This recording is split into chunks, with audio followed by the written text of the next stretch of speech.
a todos nuestros queridos radioescuchas. Les hablamos desde su programa, Voces de la Soberanía. El programa Voces de la Soberanía es auspiciado por la Convergencia Nacional Boricua, CONABO, y el Movimiento Diálogo Soberanista de Puerto Rico. Les habla uno de sus moderadores, Carlos Ulises Pavón Ortiz.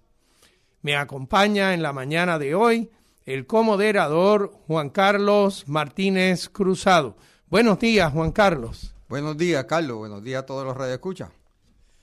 El objetivo de este programa es educar al pueblo sobre la valía y los beneficios de la soberanía para Puerto Rico. Iniciamos el programa con algunos anuncios. El primero de ellos sobre nuestra dirección electrónica, voces.soberania@gmail.com. A esa dirección nos puede enviar sus preguntas, sus comentarios, sus sugerencias, sus críticas, sus felicitaciones. Y nosotros le prestamos atención en programas subsiguientes. El próximo anuncio, los próximos anuncios, nos los menciona Juan Carlos. Sí, tenemos 3 anuncios rapiditos porque tenemos una entrevista muy interesante en el día de hoy. El primero de ellos es el día de hoy, ocurre. Hoy 25 de octubre a las 5 de la tarde estará la coordinadora general del Movimiento Victoria Ciudadana, Eva Prados, con la ex representante Mariana Nogales aquí en Mayagüez, en el restaurante La Tertulia, comenzando a las 5 de la tarde. Y van a estar hablando sobre corrupción en Puerto Rico y fiscalización. Y no tengo mayores detalles, pero por lo que pude leer, aparentemente están tratando de enseñar al pueblo cómo usted desde su casa puede contribuir a la fiscalización de la corrupción gubernamental que arropa a Puerto Rico. ¿Esto va a ser entonces en La Tertulia? ¿A qué hora de la tarde? Comenzando a las 5 de la tarde. Para los que no sepan dónde queda el restaurante La Tertulia, si sabe dónde queda Franco, en la esquina de Franco, en la esquina de Franco, en la calle Méndez Vigo con la calle Manuel Pirayo. En esa misma calle Manuel Pirayo, si usted entra por ahí, la próxima local es La Tertulia, ¿ok? Entonces, también tenemos que el viernes próximo, 31 de octubre, tendremos nuestra protesta mensual en contra de, ¿verdad?, en repudio al genocidio que ocurre en Gaza. Es desde las 4:30 de la tarde hasta las 5:30 de la tarde, allí en el semáforo del Mayagüez Mall, en el semáforo que está en el lado de Hormiguero del Mayagüez Mall. Allí todos los meses, los últimos viernes del mes, estamos en repudio al genocidio en Gaza, que a pesar de que se ha declarado un cese al fuego, pues todavía están ocurriendo matanzas. Resulta que Israel todavía está ocupando el 58% de Gaza y no han tirado unos letreros, no han puesto una línea de que no pase de aquí. Pero entonces le dicen a la gente, puede volver a su casa, y la gente buscando su casa que no la encuentran porque la mayor parte de las edificaciones están destruidas, se acercan muchas veces sin quererlo o sin conocerlo, donde están ubicados los soldados de Israel, y ellos simplemente los consideran una amenaza y disparan. Y han matado más de 200 ya desde el cese al fuego, ¿verdad? El cese al fuego, el cese al fuego solamente le aplicó a aquellos que ya tenían un cese al fuego, pues no tenían armas, que era la población civil de Gaza. El ejército israelí nunca aplicó el llamado cese al fuego. Hubo un caso muy feo en que incluso destruyeron un vehículo en donde iban 11 personas, solamente uno era un varón, había 3 mujeres y los otros 7 eran niños, ¿verdad?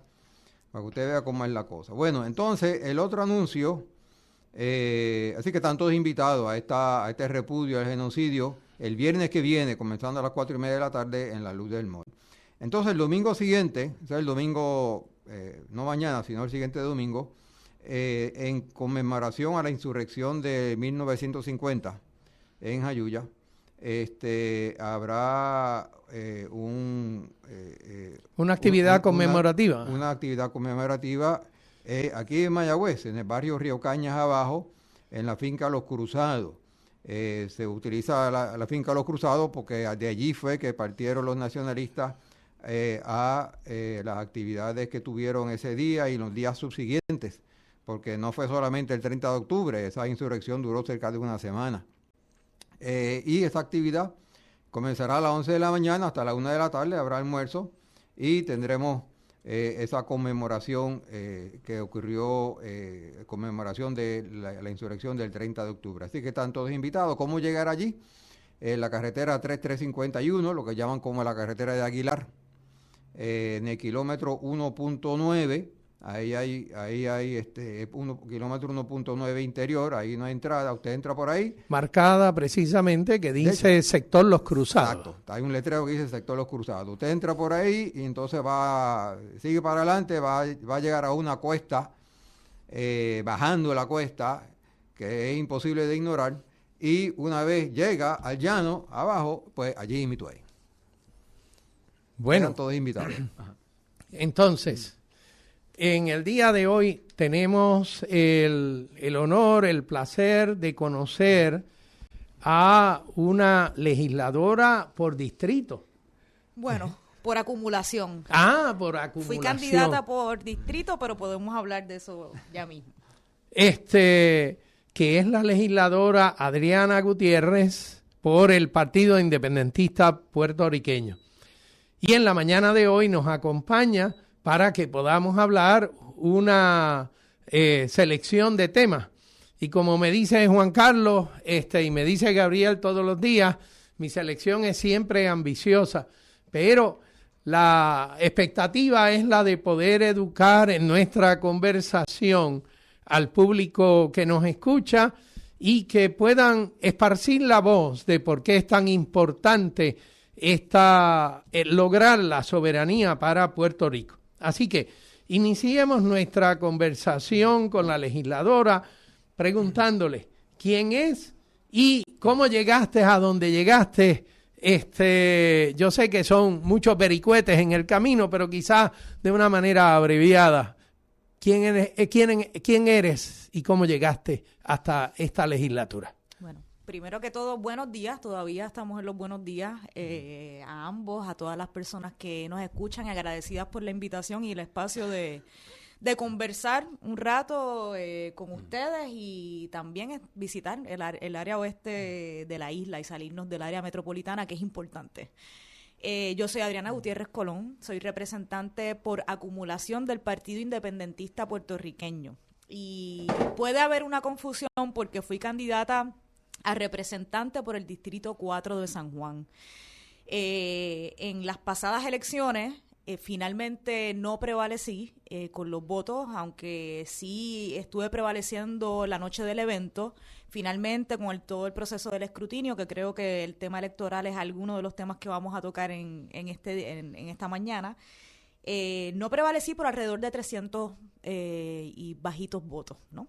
Y por eso, luego supimos todo lo que sucedió, se activó lo que se conoce como la cláusula de minorías, que entonces nos permite entrar a la compañera Nelly Lebrón, que fue candidata por el Distrito 40 en Carolina, al senador Adrián González en el Senado, que fue candidato al Senado por el Distrito de San Juan, y a mí, que fui candidata por el precinto 4 de San Juan, pero que luego entramos los tres por la cláusula de minorías, que es una cláusula que existe en la Constitución para que haya un balance en la representatividad en la legislatura cuando hay una mayoría absoluta por parte de un partido, en este caso el Partido Nuevo Progresista. ¿Quién soy yo? Eso es una pregunta que parece sencilla, pero a veces como se complica, ¿no? Pues mira, yo tengo 36 años de edad, yo soy... Tú duermes en nevera, ¿no? Yo tengo una suerte, sí, que se la debo a mi mamá. Yo creo que viene por ahí la buena genética de mi madre, que parezco más joven de lo que soy, aunque soy joven todavía, ¿no? Pero soy de Bayamón, criada entre Bayamón, Comerío y San Juan. La familia de mi mamá es de Comerío. Yo hice un bachillerato en Historia de las Américas en la Universidad de Puerto Rico en Río Piedras. Luego hice estudios en Derechos en la Interamericana. Mientras estuve estudiando Derecho, hice un internado, un intercambio en la Universidad Autónoma de Chiapas en México durante un semestre. Presidí una organización estudiantil ambiental, se llamaba Estudiantes de Derechos Unidos Creando Conciencia Ambiental, donde atendimos distintos temas. Esto fue para el 2014, 2015 quizás, y en aquel entonces recuerdo que hicimos varias actividades relacionadas al tema de la erosión en las costas, que es un tema que varios años después todavía sigue estando muy presente y sin haber sido atendido responsablemente. Estuve en la Clínica de Derechos Humanos de la Interamericana. Mientras estudié Derecho, hice un internado legislativo con la senadora María de Lourdes Santiago. Y ahí es un poco, ¿verdad?, como comienza mi mundo de militancia más participativa en el Partido Independentista puertorriqueño. Aunque ya desde mi primer voto yo fui funcionaria de colegio por el Partido Independentista, pero luego con ese internado comienzo a militar más formalmente en el partido. Termino los estudios en Derecho, estoy dando un resumen, ¿verdad?, un poco abreviado de cómo llegué a donde estoy hoy. Uh-huh. Luego, cuando termino los estudios en Derecho, recibo una llamada de la oficina del representante Denis Márquez Lebrón, que fue electo en el 2016, para invitarme a formar parte de su equipo de trabajo como asesora legal legislativa en su oficina. Así estuve 2 cuatrienios, el 2017, en el 2020, trabajando como asesora legislativa del representante Denis Márquez, que está de más decir que fue una escuela para mí. Fui candidata en el 2020 a senadora por el Distrito de San Juan, y entonces en las pasadas elecciones soy candidata nuevamente a representante por el precinto 4 de San Juan en este contexto de la alianza, que finalmente, ¿verdad?, pues me permite ocupar un escaño en la Cámara de Representantes. Sacando cuentas, si tienes 36 años de edad, hace 15 años tenías 21. Por lo tanto, posiblemente estabas en ese momento en el recinto de Río Piedras cuando ocurrió la huelga del 2010. Así es. Sí, así es. Una gran experiencia. Una gran experiencia también, Ajá. una gran escuela. Yo nací en una familia independentista, uh-huh. Así que un poco ese camino quizás se me hizo más fácil a mí. Las discusiones en mi casa política siempre estuvieron presentes, así que el tema de la política es algo que siempre desde niña me interesó. Y hubo además, ¿verdad?, varias cosas que pasaron en mi vida que me marcaron y que también fueron parte de lo que hicieron, ¿verdad?, que hoy estuviera yo ocupando esta posición y primero estando disponible para ser candidata en un partido. Mucha gente se pregunta, ¿por qué tú aspiras a la independencia? Pues mira, y buena pregunta porque por ahí iba. Una de esas primeras experiencias que me marcó, además de que ya vengo de una familia independentista, ¿verdad?, así que hay un poco de esa discusión que está presente, pero cuando yo me di cuenta cómo nos afectaba a los y las puertorriqueñas el tema de la colonia y la relación colonial con los Estados Unidos, fue cuando yo estaba más o menos en 5º, 6º grado, 7º, estaba la plena lucha para sacar la Marina de Guerra de Vieques. Uh-huh. Y yo siempre hago esta anécdota de que yo estudié en una academia, un colegio católico, y en el salón hogar se hacían oraciones. Y yo siempre pedía por la paz para Vieques. Y tenía una maestra de salón hogar que me regañaba porque no se permitían comentarios políticos en el salón de clase.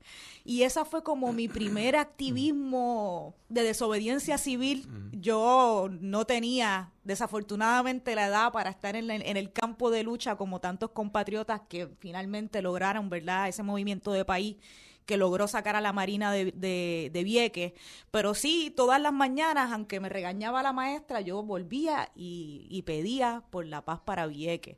Y yo creo que esa fue la primera vez en mi vida que yo entendí lo que significaba la relación colonial con los Estados Unidos de una manera tangible, que era tener una Marina de los Estados Unidos invadiendo una isla, municipio nuestra, contaminándola, cobrándole la vida a seres humanos, ¿verdad?, como llegó a suceder, Y ahí fue que yo me di cuenta de lo que se trataba la independencia y por qué es importante nosotros lograr una soberanía, porque no podríamos, ¿verdad? O no teníamos la capacidad de tomar decisiones sobre nuestros propios territorios y teníamos una marina que nos estaba bombardeando. Pero no solamente el bombardeo a Vieques y los efectos que eso tiene sobre la población viequense, el hecho de que se te tratara de negar el derecho a pedir oración porque hubiera paz en Vieques.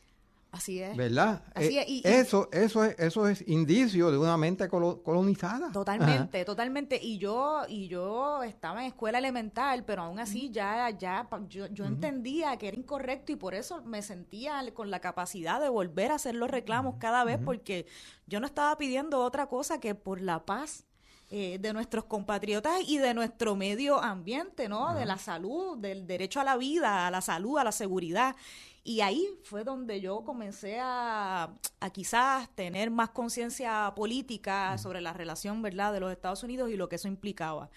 Y eso me marcó muchísimo desde la infancia y luego, por ejemplo, luchas estudiantiles como esa huelga del 2010, también siguieron creando en mí una conciencia social que luego me llevó a estudiar Derecho, principalmente con una mirada, una perspectiva de cómo yo pudiera adquirir algún conocimiento educativo que me lograra o me permitiera tener más herramientas para favorecer la justicia social.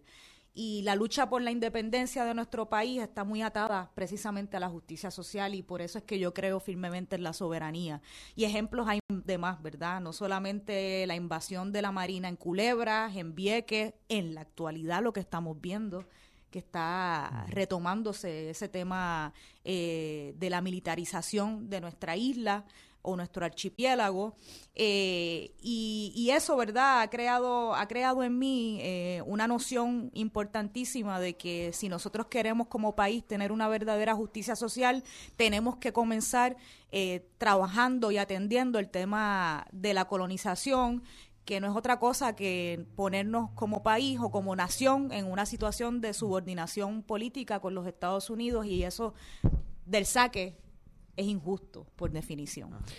Déjame hacer una pequeña observación. El germen del colonialismo metido en la cabeza de muchas personas es una enfermedad tejible. El pitillanquismo le llamarían allá en el pueblo de donde yo vine.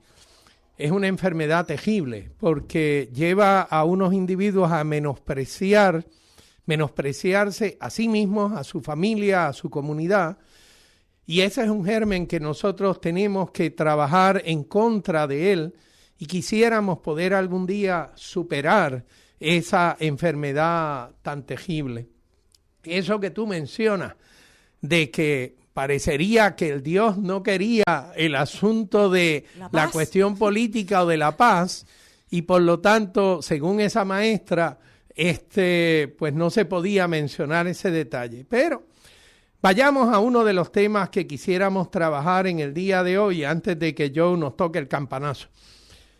¿Cuál es el ambiente en la legislatura de la cual tú eres parte, sobre el asunto de la reforma electoral?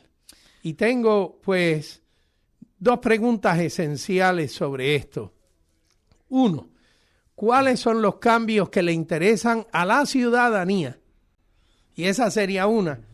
Y los otros serían, ¿qué cambios propone la mayoría legislativa? Que pueden ser dos cosas bastante distintas. ¿Te parece si vamos? Tú decides cómo hacemos el asunto. Ok. Bueno, ¿cuál es el ambiente en la legislatura? Vamos a empezar por ahí. Primero, hay una diferencia, ¿verdad?, de cómo se ha estado manejando o atendiendo el asunto de la reforma electoral en el Senado versus la Cámara.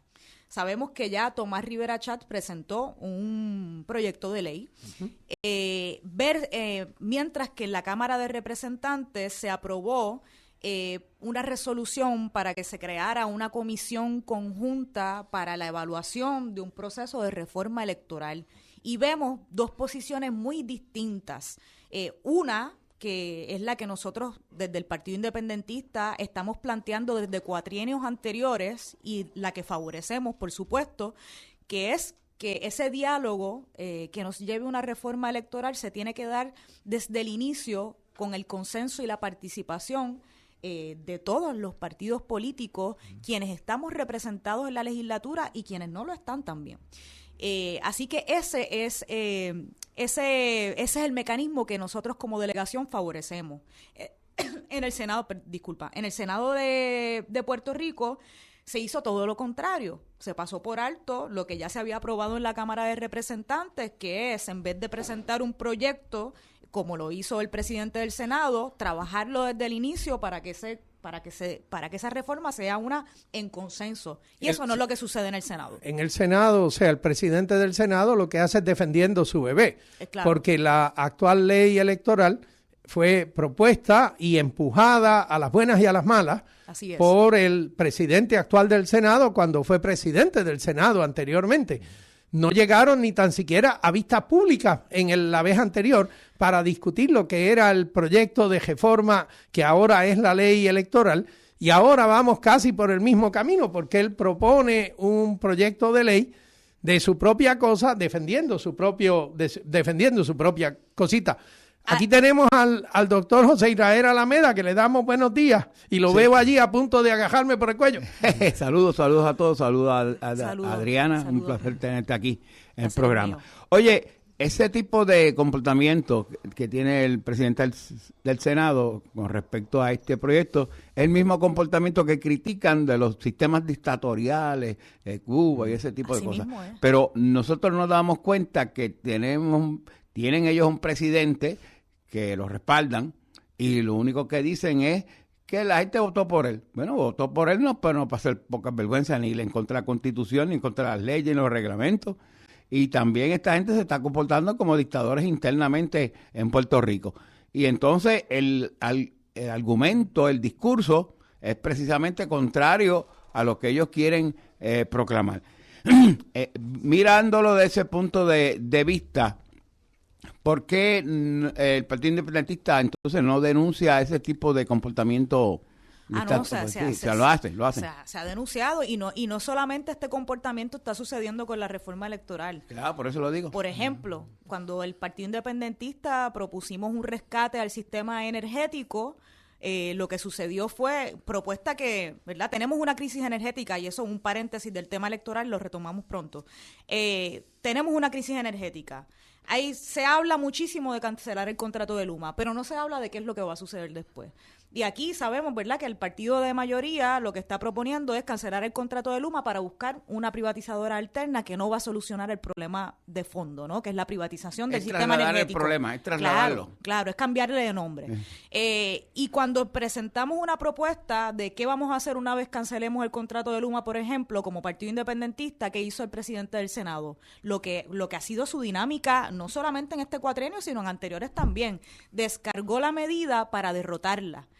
Y lo dijo así, la voy a descargar en uno de sus buenos días para derrotarlas con megavatios. Y eso se hizo una denuncia al país entero. Y yo creo que hubo un reclamo, más allá de líneas partidistas, de ese tipo de actitudes ante un pueblo que está buscando opciones a un problema que es real. Y esas denuncias se han hecho y es una dinámica que se ha distanciado y se ha diferenciado, y tengo que decirlo, ¿verdad?, un poco de lo que sucede en el Senado versus en la Cámara de Representantes hasta el momento.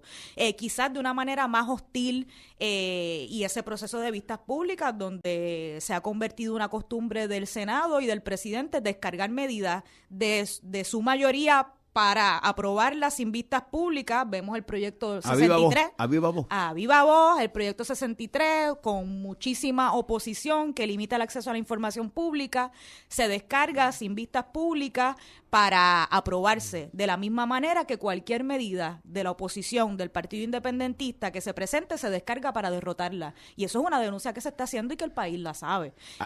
Hay que señalar que en este proyecto energético que ustedes presentaron, trabajó una serie de profesionales del recinto de Mayagüez, como por ejemplo los ingenieros Agustín Irizarry, Miguel Castro Citeriche, y unos cuantos más que son los de Potencia, Lionel Orama, y otros más que se trabajó. De hecho, tengo el honor de haber trabajado yo también en ese proyecto. Y se hizo con la mejor calidad de la información y la mejor calidad científica. No fue algo chabacano, como el presidente del Senado lo quiso presentar. Esto es una locura que presenta Fue un trabajo de meses. De exactamente, meses de estudio y de redacción de muchos componentes de profesionales y expertos en el Edwin tema. Irizarry Mora, nos reunimos varias veces aquí en Mayagüez, en la casa de él, en lugares también de almuerzo, y trabajamos sobre el proyecto. Y eso se hizo de la mejor manera. Y estuvo, lo que está ahí presentado no es el resultado de una persona, es de un consenso de científicos sobre ese tema. Pero ya vemos aquí en Puerto Rico cómo funcionan las cosas. Y eso es lamentable, ¿verdad? Porque al final ese tipo de actitudes y de derrotar proyectos tan importantes y que se hicieron de una manera tan responsable como esa, no afecta al Partido Independentista. Claro. Afecta al país que está buscando opciones al menos de diálogo, ¿verdad? Lo peculiar y eso es muy cerrarle la puerta al país de la oportunidad de buscar alguna opción, la única alternativa que se ha presentado hasta el momento, más allá de cancelar los contratos, ¿verdad? Es una ofensa y una falta de respeto no contra el Partido Independentista, contra el país. Lo peculiar de todo este asunto es que el trabajo de los profesionales que estudiaron este problema, que han estudiado este problema desde las perspectivas ingenieriles de Potencia, desde las perspectivas económicas, incluyendo estudiantes graduados. Laborales también. Por supuesto, perspectivas laborales y de gobernanza. Pero esto ha incluido estudiantes graduados quienes han dedicado años de estudio y de examen de cuáles son posibles soluciones que se plantean a problemas similares en otros tantos lugares.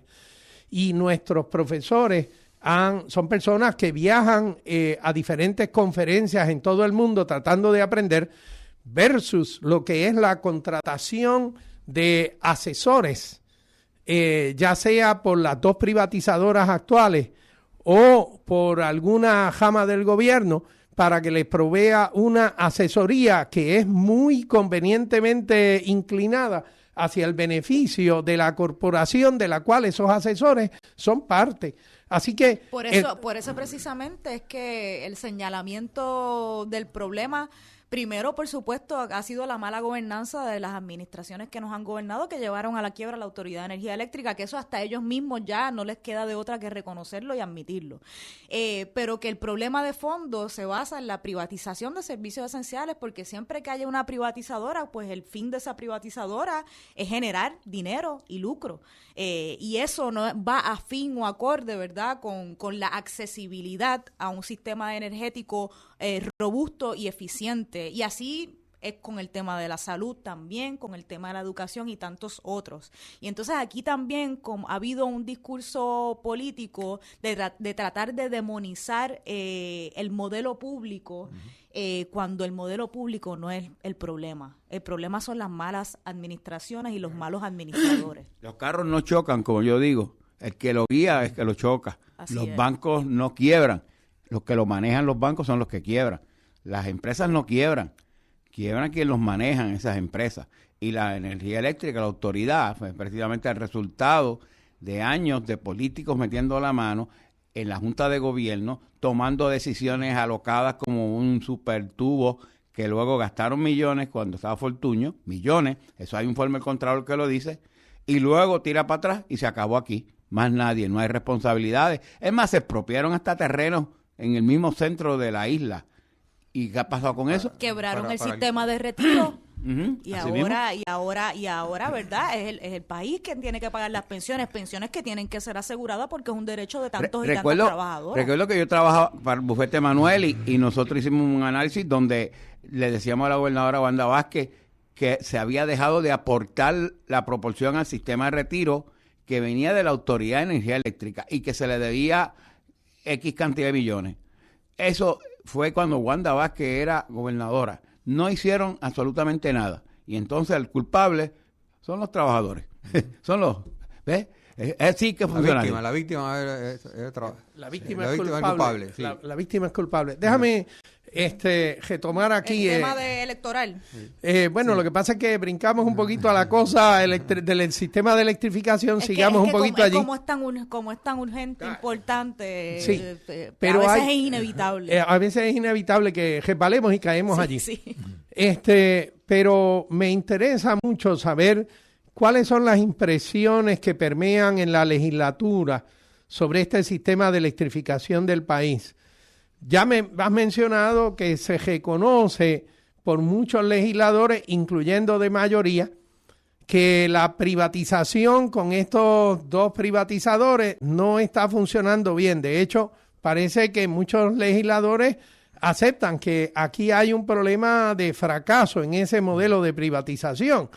Y ya nosotros tenemos una experiencia anterior, también promovida por un gobierno PNP. A finales de los 1990, el gobernador Pedro Rosselló, impulsó una privatización de los niveles intermedios en la Autoridad de Acueductos y Alcantarillados. Al final del ejercicio de casi 3 años de ese disparate, habían pasado 3 diferentes privatizadoras y todas ellas fracasaron en hacer lo que se propusieron hacer. Al país le costó en aquel momento más de $1.300 millones los fracasos de esas 3 privatizadoras, y lo único que sacamos es que el oficial de Pedro Rosselló, que era uno de nombre Carlos Pesquera, se fue a trabajar a los 2 meses de perder una elección, a las 2 semanas se fue a trabajar con una de esas privatizadoras.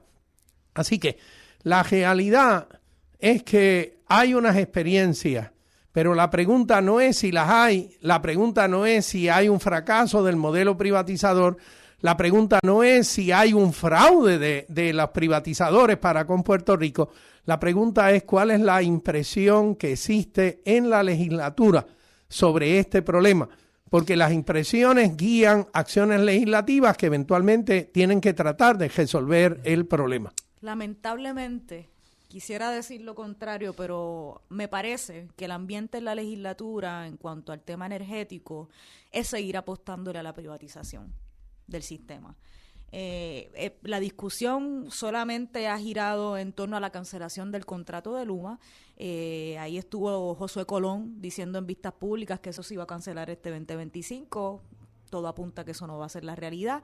Pero más allá de eso, en las discusiones que se han dado, pocas discusiones serias. Por eso anteriormente decía que quizás la única alternativa de una propuesta de transformación o recuperación o rescate del sistema energético que ha surgido legislativamente fue la del Partido Independentista Puertorriqueño, que fue derrotada en el Senado. Todavía no ha sido atendido en la Cámara, pero ya sabemos cuál es el ambiente en torno a esa visión de política pública que representa ese proyecto, entre otras cosas, de retomar la Autoridad de Energía Eléctrica a manos del pueblo y por ende acabar con esa privatización del sistema. Así que a mí me parece que la alternativa va a ser la búsqueda de otras privatizadoras, eso es lo que se comenta. Legislativamente no ha ocurrido mucho más allá que, por ejemplo, las primeras leyes que se aprobaron en este cuatrienio, la ley número 1 del 2025, que es extender la vida a la carbonera AES,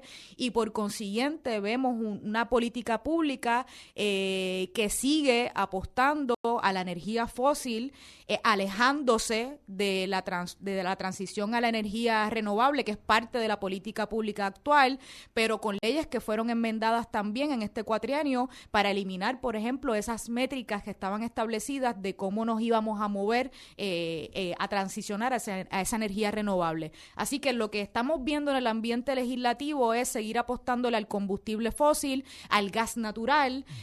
Más allá de eso, no parece haber un ambiente para atender el tema de eliminar la privatización del sistema energético. Pero el proyecto que Tomás Riera Schatz se encargó de derrotar en el Senado, ¿también se radicó en la Cámara? Se radicó en la Cámara también. Y se Ese leyó, no ha sido... Y me imagino que se le dio lectura. Se le dio lectura. Y se asignó a una comisión en particular. Comisión de Gobierno, si no me equivoco. Y ahí está durmiendo. Y ahí está durmiendo el Señor de los Justos. Entonces, pero conociendo, ¿verdad?, Nada impide a que la Cámara atienda el proyecto, que lo lleve a vistas públicas. Es un proyecto que lo apruebe. que lo apruebe. Y el Senado tendrá que hacer algo sobre un proyecto aprobado por la Cámara. Claro, ahora, ¿verdad? Ya viendo cuál fue la posición del Senado y del presidente del Senado con el proyecto, pues... Pero valdría la pena que hubiera vista pública, que se discutiera. Por supuesto. Eso es parte también importante del trabajo legislativo que se hace, a veces también desde la oposición. Quizás habrá medidas nuestras que no se aprueben. Nosotros el cuatrenio pasado, el representante Denis Márquez presentó un proyecto para crear un plan nacional de salud y movernos a un sistema universal de salud. También para sacar a las privatizadoras, en este caso a las aseguradoras, que es parte del problema de la crisis de salud, parte principal de la crisis de salud que vivimos en el país y que, entre otras cosas, tiene como consecuencia la fuga de profesionales de salud y el deterioro del sistema. Ese proyecto, nosotros sabíamos, ¿verdad?, que eran pocas las probabilidades de que fuera aprobado un proyecto como ese. Quizás el país no está, a lo mejor, los gobiernos que nos gobiernan, valga la redundancia, preparados para esa discusión, como se dice, pero se llevó a vistas públicas. Y alzar o levantar una discusión pública de la posibilidad de una transformación al modelo de salud es un paso importante también, me parece a mí, y es una aportación importante. Que es por eso que entiendo, ¿verdad?, que sería importante que este proyecto al menos se discutiera, se iniciara una discusión en la Cámara de Representantes. Nada lo impide porque está presentado y ambos son dos cuerpos distintos, ¿no? Y la Cámara podría celebrarle vistas públicas, podría solicitar ponencias o documentos, opiniones sobre el proyecto, podría aprobarlo incluso. Déjame hacer la pregunta de otra manera. El Partido Popular tiene integrantes tanto en el Senado como en la Cámara. Correcto. Así que vamos a suponer que algunos en el Partido de la Negación Puertorriqueña, el PNP, pues se oponen a la consideración de alternativas buenas para Puerto Rico en materia energética. Pero uno podría preguntarse, ¿y el Partido Popular dónde está parado en este asunto? ¿Los representantes populares están dispuestos a levantar la voz y hacer una bandera fuerte en contra de continuar una privatización que ciertamente va camino no tan solo al fracaso, sino a un fraude continuado sobre el pueblo de Puerto Rico? Eso es una pregunta que quizás alguien, un legislador del Partido Popular o un político del Partido Popular debiera contestar. Yo no estoy tan segura de eso. Y yo creo que aquí tampoco podemos olvidar que uno de los promotores de la privatización del sistema energético fue Eduardo Batia en el Senado de Puerto Rico hace algunos años. Presidente del Senado en ese momento. Cuando era presidente del Senado.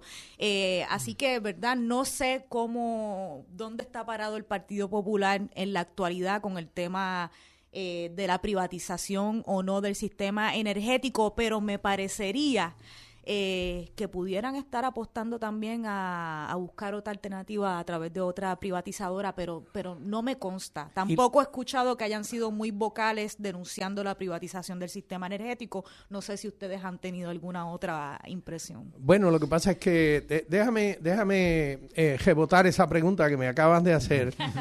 ¿Qué hay de los otros dos partidos en el país, que son el Movimiento Victoria Ciudadana y el Proyecto Dignidad?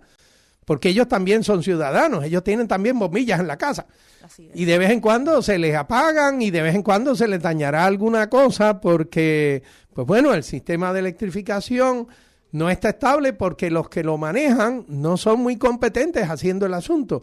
¿Qué has escuchado? O sea, en la legislatura me imagino que hay un poco de conversaciones que pudieran indicar algo sobre cuál es la disposición de estas personas a tratar de reconocer que la privatización del sistema de electrificación no ha resultado. Es muy poco lo que he escuchado, ¿verdad? Y hablo más bien de Proyecto Dignidad y del Partido Popular, ¿verdad? Que son quienes están representados, aunque yo fui candidata al precinto 4 de San Juan de la Alianza, así que yo me siento como representante de la Alianza también, ¿no?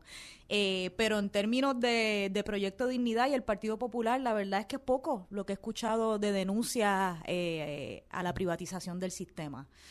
no me atrevería, ¿verdad?, darles una aseveración, ¿verdad? Me parece que les corresponde a ellos, pero no es algo que he escuchado en su discurso, una bandera que se haya levantado de una denuncia a la privatización del sistema, más allá de un fracaso a las privatizadoras actuales. Y me parece que por ahí van, ¿verdad? Pero pudiera o no estar equivocando. Mira, entre nosotros, aquí hay usualmente el doctor Agustín Irizarry, quien es experto en potencia eléctrica. Uno de los colaboradores del proyecto. Y él nos ha llamado la atención, al igual que todos sus colegas, al hecho de que cada mes se añaden varios miles de personas a la generación de electricidad en lo que se llaman paneles solares y medición neta en sus casas. Uh-huh. Esto significa que actualmente el sistema de electrificación de Puerto Rico tiene en el orden de 1.3 millones de abonados al sistema de electrificación.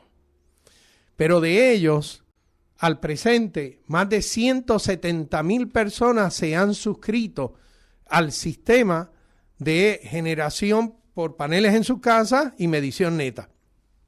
Y posiblemente hay de 30 a 40,000 personas adicionales que no tienen para medición neta, porque eso requiere unos circuitos y unas cosas, pero sí tienen paneles solares en sus casas. Esto entonces implica que en el orden de unas 200,000 abonados pudieran tener el primer paso bastante fuerte para tratar de desconectarse de un sistema de electrificación pública que tuviera problemas serios, que les plantee problemas muy serios a ellos. Así que el argumento es que el sistema de electrificación, en la medida en que continúa fracasando por causa de estas privatizaciones y por causa de otras tantas razones, entonces se va debilitando cada vez más con el tiempo. Y entonces el mantener un sistema de electrificación pública pudiera hacerse mucho más costoso para aquellos que todavía permanezcan conectados al sistema de electrificación. Así que el mensaje es que yo no creo que el asunto es si tú nos das o no nos das información sobre los populares y los Victoria Ciudadana y Proyecto Dignidad, que se preocupan o no se preocupan.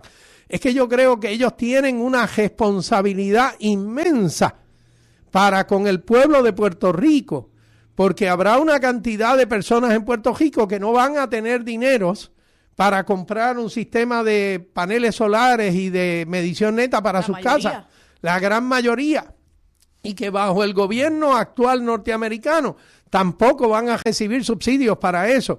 Por lo tanto, estas personas, junto con los negociantes y los comerciantes y los industriales que dependen del sistema de electrificación, van a quedar con la carga, una carga que cada vez se va a hacer mayor. Así que sería un disparate legislativo el no prestarle atención al asunto. De acuerdo, totalmente de acuerdo. Lo sería, ¿verdad? Y me preocupa mucho, porque en las discusiones legislativas y que una pueda tener también en programas de debates políticos, lo que suelo escuchar, ¿verdad?, es que la solución va a ser otra privatizadora. Yo estuve recientemente en un programa de radio con el representante Jorge Navarro. Saliste sin el ojo, un ojo. Bueno, con la presión un poco alta, pero en ese programa, en esa intervención, él precisamente decía que no, que ya se estaban buscando otras alternativas de otras privatizadoras, que aquí lo que había pasado es que como país habíamos tenido mala suerte. Esto había sido una cuestión de mala suerte, Luma, que nos salió Limón. Pero mala suerte no es Luma. Mala suerte fue que precisamente fue el Partido Nuevo Progresista que firmó ese contrato en menos de una hora. Un contrato que imagínense ustedes lo técnico que será, que necesitará semanas de evaluación, ¿verdad?, apropiadamente y responsablemente. Así que la mala suerte no es que Luma salió mala, la mala suerte es quienes hicieron el negocio Tuvimos mala suerte como país de tener a esas personas haciendo ese nefasto negocio de Luma, que no es solamente Luma, que Genera, que es New Fortress. Y por eso, precisamente, el denominador común es la privatización del sistema. Es la mala suerte de tener al PNP ahí. Exacta. Sí, y los contratos mal hechos. De hecho, son tres malas suertes. Genera, New Fortress y Luma. Son demasiadas malas suertes. Mala suerte es un ponche. Mala suerte es un proceso aleatorio, estocástico, ¿verdad? Si es sistemático, ¿verdad? No es mala suerte, ya se depende de un proceso ya... Torpeza. Hay que buscar el factor mala fe. Hay una cosa importante. En la toma de decisiones públicas, donde participa el Estado requiere de tener unas instituciones, entiéndase, alianzas público-privadas, la autoridad eléctrica, que hagan evaluaciones sistemáticas, científicas sobre lo que van a hacer. Por lo tanto, cuando yo está tomando una decisión de pasar este modelo de público a privado, no puede implicarse un proceso de vamos a tirar un chavo para arriba, aleatorio, a la suerte, a ver si pega esto el limón o no el limón, porque no es como comprarte un carro, ¿verdad? Tú compras un carro nuevo, puede salir bien o mal, pero tienes el derecho primero a hacer una evaluación correcta. En la toma de decisiones públicas no puede estar eso. Y puedes devolver el cajo claro. Si en los 30 días el asunto tienes leyes que te protegen al respecto de eso. Y si eres responsable a la hora de las contrataciones y firmar ese tipo de contratos. Y no solamente en Luma, tenemos a New Fortress que está quebrado. Y está exprimiendo a Puerto Rico económicamente para ver si se rescata esa compañía que está al borde de la quiebra, ¿no? Un contrato que se le dio por la autoridad de puertos, que ya no es la autoridad eléctrica, hacia una empresa privada, con una serie de concesiones que ahora mismo la están cuestionando, que de hecho no hubo el gobierno federal que tenía que intervenir, no intervino. Y luego posteriormente se hizo una vista pública ahí a los huipipíos. O sea, quiere decir que esto no es aleatorio, esto no es a la suerte, no es que salió limón. Obviamente el representante Navarro lo hace para defender su posición, porque cuando yo veo jugando pelota dura, él parece un loco, ¿verdad? Bueno, perdón, quizás parece no. Pero entonces las locuras que dice es una defensa a ultranza de cosas que nadie le cree. Y es obvio que aquí en este proceso de toma de decisiones donde impera la racionalidad, la ciencia no puede ser dado a los procesos aleatorios a la suerte. Adriana, permíteme en estos minutitos que nos van quedando, que nos quedan poquitos, ¿qué cambios propone la mayoría PNP a la ley electoral, que fue por donde empezamos y la dejamos un poquito a mitad? Que quisiera añadirle, ¿y qué propone el PIB? Sí. Bueno, pues mira, sí, yo creo que primero lo que propone el PIB es lo que ha propuesto, como dije anteriormente, desde cuatrienio, precisamente que se creara una comisión para que se evaluara en balance y que la creación de cualquier medida legislativa surja desde el consenso, que no es cosa lo que está pasando con este proyecto presentado en el Senado. Algunas preocupaciones que tiene el proyecto del Senado tiene que ver, por ejemplo, con las modalidades de voto ausente y voto adelantado.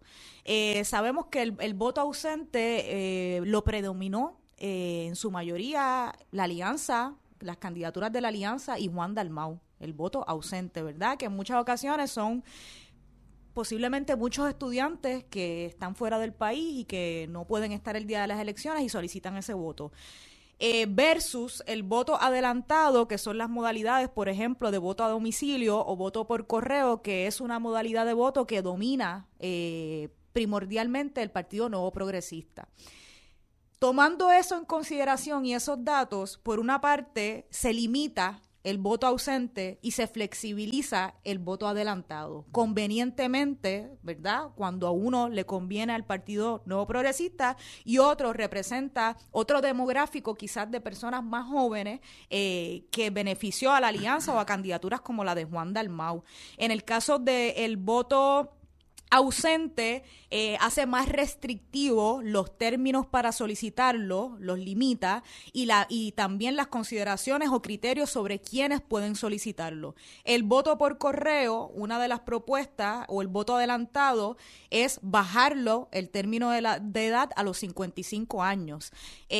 Primero, eso representa unas preocupaciones porque sabemos que con todos los recortes impuestos por una Junta de Control Fiscal, parte de los problemas y de las razones por las cuales también como independentistas crean la soberanía de nuestro país es porque tenemos una Junta de Control Fiscal que decide no solamente sobre las finanzas y en los asuntos económicos, sino en cuestión de política pública, ¿verdad? Cuando recortas empleados, cuando cierras juntas de inscripciones permanentes, eso tiene unas consecuencias en la política pública y en los procesos democráticos que se dan.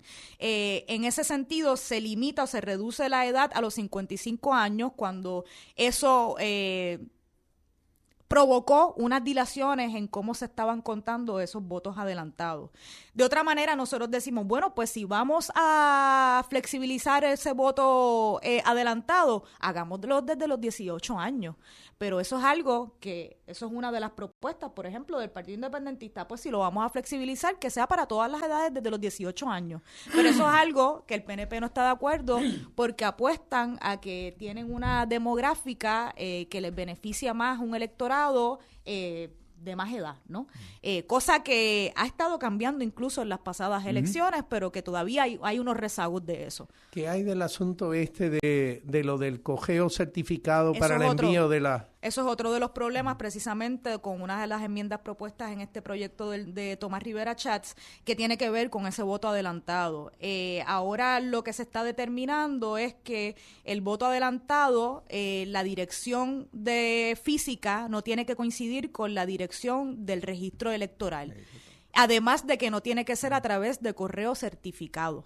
Y eso es unas preocupaciones. Y hubo muchos problemas con ese asunto en este pasado comicios electorales que tuvieron mucho que ver con esa dilación de ese proceso de escrutinio, precisamente porque las direcciones no correspondían. Y quiere decir, ¿verdad?, que a lo mejor uno no puede asegurarse de que ese voto adelantado que se recibe con otra dirección sea o no la persona que está inscrita en el registro electoral.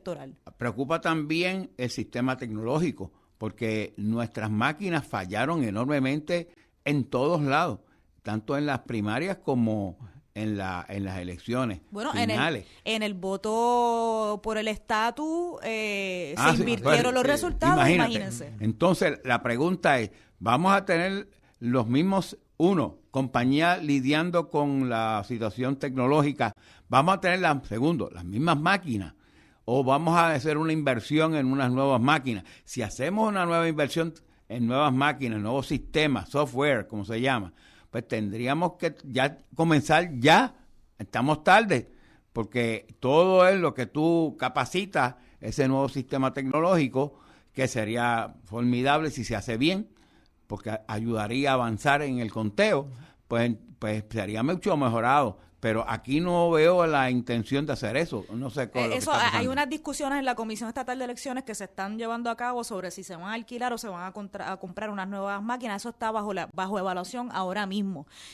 Otro asunto, ¿verdad?, importante en cuanto el voto adelantado es que se dice que se va a contar con anterioridad, que se va a abrir anteriormente y que en el conteo o en la evaluación de esos votos no tiene que haber balance de partidos. Y yo creo que eso es una de las mayores preocupaciones de estas enmiendas propuestas versus a lo que los otros partidos estamos proponiendo, también desde el Partido Independentista. No tiene que estar en balance. Entonces eso lacera precisamente la confiabilidad del sistema democrático, que es parte de ¿qué es lo que quiere el pueblo? Que era una de las preguntas. Pues precisamente más transparencia. ¿Y qué es más transparencia? Pues la transparencia se puede garantizar si hay un balance de todos los componentes políticos en ese tipo de procesos. Eso que tú estás diciendo, esa propuesta del presidente del Senado es proponer la deshonestidad en el conteo de votos. Claro. Eso no tiene otro nombre. Así es. Así es. Y eso, ¿verdad? Versus el balance dentro de la Comisión Estatal de Elecciones, que es algo que se ha planteado desde hace muchos años, ¿verdad? Una comisión donde hay alrededor de 400 empleados y solamente 20 son del Partido Independentista. Proyecto Dignidad no tiene empleados y aún habiendo quedado inscrito como partido político. Entonces siempre se habla de ese balance, y yo creo que si queremos mirar responsablemente una reforma electoral que atienda a esas preocupaciones de un pueblo que quiere transparencia del proceso, tenemos que comenzar con ese balance y esa representación de todos los partidos en igualdad de condiciones. Recientemente se acaba de aprobar un proyecto de ley, por ejemplo, que favoreció tanto el PNP como el Partido Popular Democrático para darle una licencia días anteriores a las elecciones a los empleados de gobiernos para que puedan participar como funcionarios. Y eso es un problema también, y crea también un desbalance, porque por supuesto los empleados gubernamentales son del PNP y del PPD en su mayoría, ¿verdad? Y eso es una realidad que pone en una posición de ventaja pues a este bipartidismo, y que se aleja de esas aspiraciones de país, de un balance que responda a un proceso democrático y transparente, además de que se cierra con anterioridad el registro, el proceso para nuevos inscriptores, que sabemos que también tiene unos objetivos detrás de eso, y es que la mayoría de los nuevos inscriptores, que son jóvenes, se están alejando de ese voto tradicional por el bipartidismo y son parte de una generación que está buscando un cambio en la política electoral y en la gobernanza de nuestro país. Adriana, nos quedan creo que 20 segundos. Mira, en esos 20 segundos, ¿algún mensaje que tú le quieras dar a nuestra audiencia aquí en la zona oeste de cómo podemos tratar de contribuir a mejorar este problema de democracia en nuestro país? 20 segundos es complicado, pero mira, yo creo que como país tenemos que... A veces la situación agobia y drena porque tenemos muchas complicaciones en el diario vivir. El sistema energético, la salud, la vivienda, las condiciones laborales y demás. Pero creo que eso no puede ser un obstáculo para enajenarnos de las discusiones políticas y las tomas de decisiones en el país. Y ejercer presión sobre proyectos que son malos para nuestro país, sobre propuestas que son malas como país, es una responsabilidad de todos y todas nosotras que va más allá de participar cada 4 años en las elecciones. Así que tenemos que estar muy informados, muy presentes y colaborar en todas las comunidades y desde todos los espacios que sea posible en la búsqueda de un país más próspero, desde las luchas ambientales, desde las visiones de política pública, las decisiones de política pública que se están tomando y también, ¿verdad?, seguir construyendo en estos años y organizándonos como país para finalmente lograr esa transformación, que yo soy una persona optimista y yo sé que los cambios sociales y políticos no se dan de la noche a la mañana, pero creo que a pesar de todo hay un despertar en la conciencia colectiva del país que exige un mejor gobierno y que nos vamos moviendo hacia eso, yo no tengo duda. Bueno, Adriana, te agradecemos sobremanera tu participación, tu ilustración de muchos de los temas que en ocasiones algunos de nosotros, yo por lo menos desconozco información suficiente de ellos, y agradezco sobremanera ese espíritu de lucha, ese espíritu de tratar de trabajar por la patria de los puertorriqueños. Yo creo que eso es lo que tenemos que hacer, trabajar la patria de los puertorriqueños, no la patria para los norteamericanos, sino es la patria donde nosotros vivimos, nacimos, vivimos y existimos hasta el día en que Dios decida que ya es hora de que nosotros no estemos más aquí.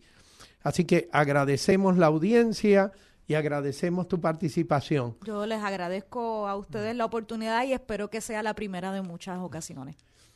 Quedaremos con intercambio de teléfonos para que esto se pueda dar. Agradecemos a ustedes que nos escuchan y a esta estación que nos permite llegar hasta ustedes. En su programa Voces de la Soberanía, la Convergencia Nacional Boricua y el Movimiento Diálogo Soberanista se despide hasta el próximo sábado. Tengan todos muy buenas tardes.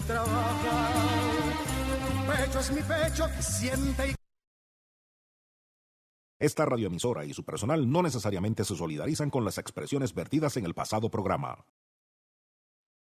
Oye María, ¿cómo estás?